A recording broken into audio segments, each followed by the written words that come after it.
the screams in the woods.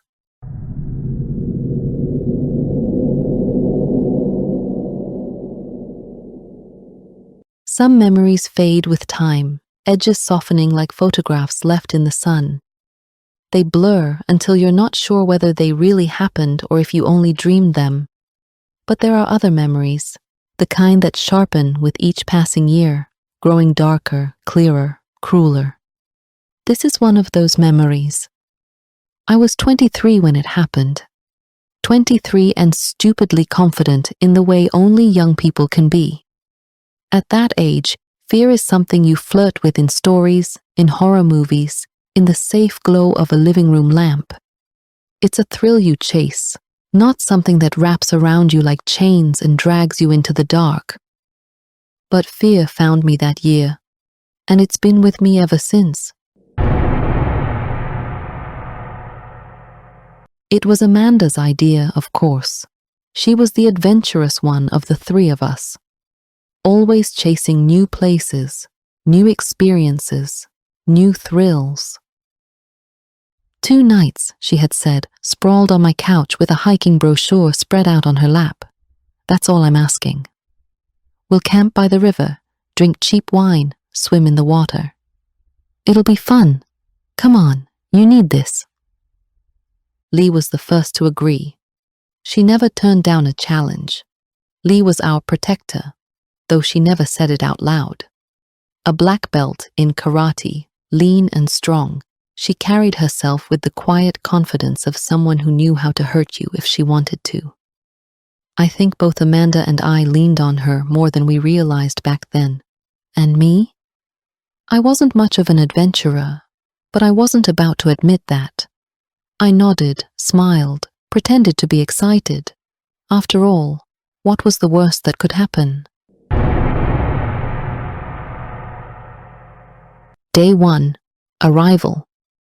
The drive out took most of the morning.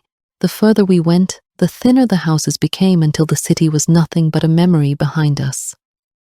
Asphalt gave way to winding gravel, which eventually dissolved into dirt paths barely wide enough for my little car.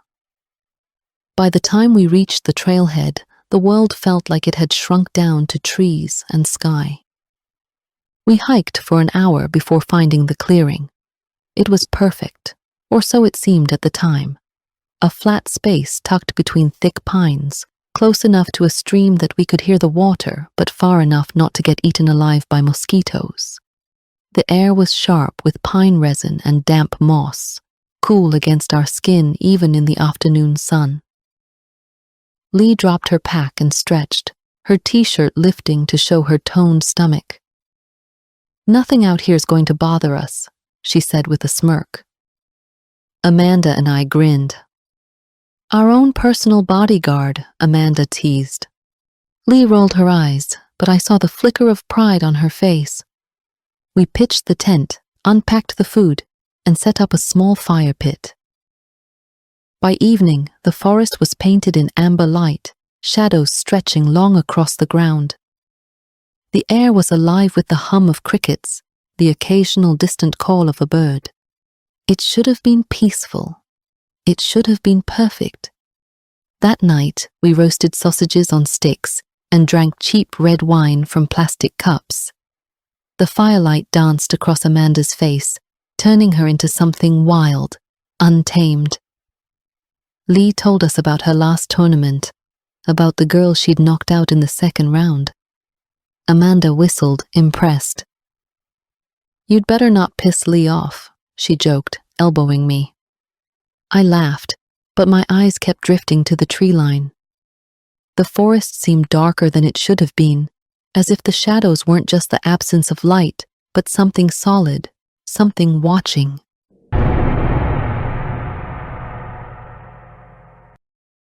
When the fire burned down to embers, we crawled into the tent, 3 sleeping bags lined up side by side. The ground was hard, the night air cold, but exhaustion dragged me down.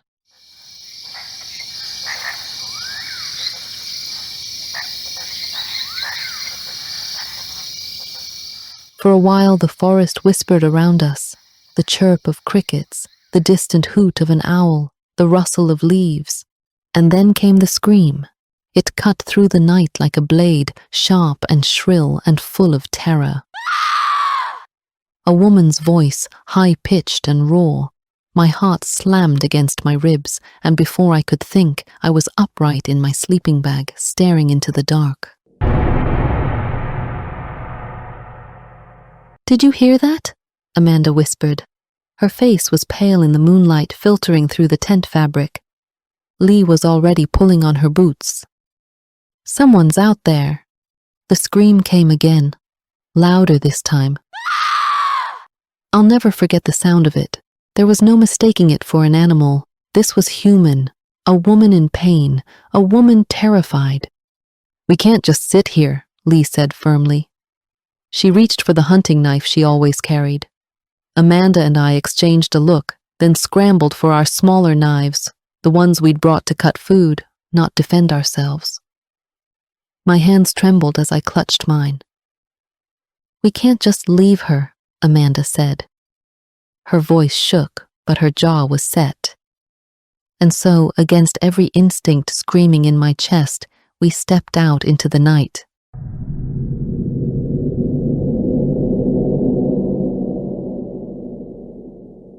The forest devoured us whole. Our flashlight beams cut thin tunnels through the dark, catching glimpses of bark, leaves, the gleam of spiderwebs.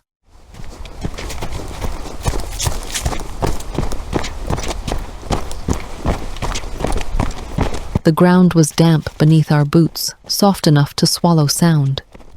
Each step felt too loud, too heavy. "Hello?" Lee called. Her voice was steady, commanding. "We heard you. Are you hurt?" Silence. Then, from deeper in the woods, the scream came again, farther this time. I froze. "Wait, how?" Amanda gripped my arm. That's impossible. She couldn't move that far." Lee's eyes narrowed. "Someone's messing with us." But even she sounded less certain than before. We pressed on, our lights bobbing, our breaths loud in the silence. Every time we stopped, the forest seemed to breathe with us, branches creaking, leaves shifting, shadows stretching. And then, just when we thought we were close, the scream would come again. Always farther, always just out of reach. It was like she was leading us. And then, silence. "Lee," I whispered, my throat dry, "we should go back." Lee hesitated. She didn't like retreating. But even she could feel it, the wrongness pressing in around us. And then it started.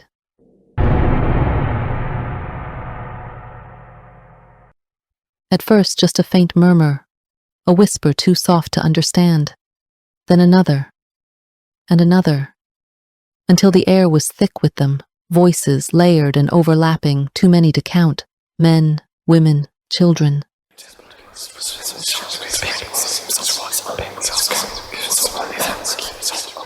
Their words were indistinct, twisted by the trees, but the tone was unmistakable, desperate, pleading, angry. Amanda whimpered. I clutched my knife tighter, though I knew it would be useless against whatever this was. My skin prickled as if invisible fingers were brushing against me. "Run!" Lee hissed. "Now!" We turned and bolted. Branches clawed at our clothes, roots snagged our boots. The forest closed in, alive with whispers, with footsteps that weren't ours, with laughter that was too thin, too cold to belong to anything human. Once, I swear, I felt something grab my wrist. Cold, damp, pulling. I yanked free and kept running, lungs burning, heart slamming.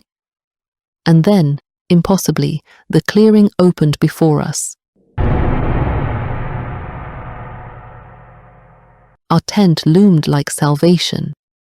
We stumbled inside, zipped it shut, and collapsed, gasping, knives clutched in white-knuckled fists. Outside, the voices circled, leaves crunched, branches snapped. Something dragged along the tent wall, slow and deliberate, and then silence.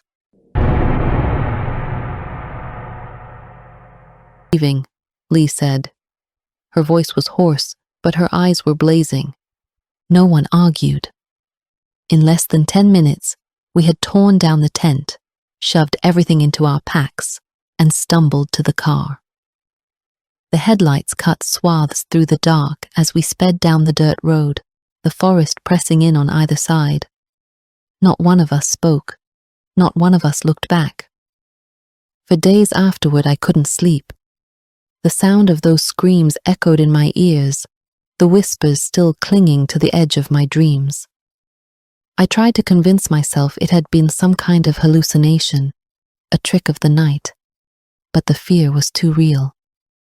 A week later, Amanda called me. Her voice shook. "Did you see the news?" A woman had gone missing. Exactly where we had camped, the same weekend. She had been last heard from Friday evening.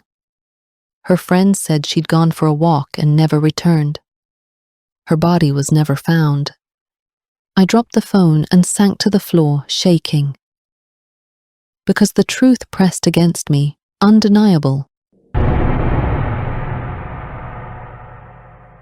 The screams we heard weren't just distant.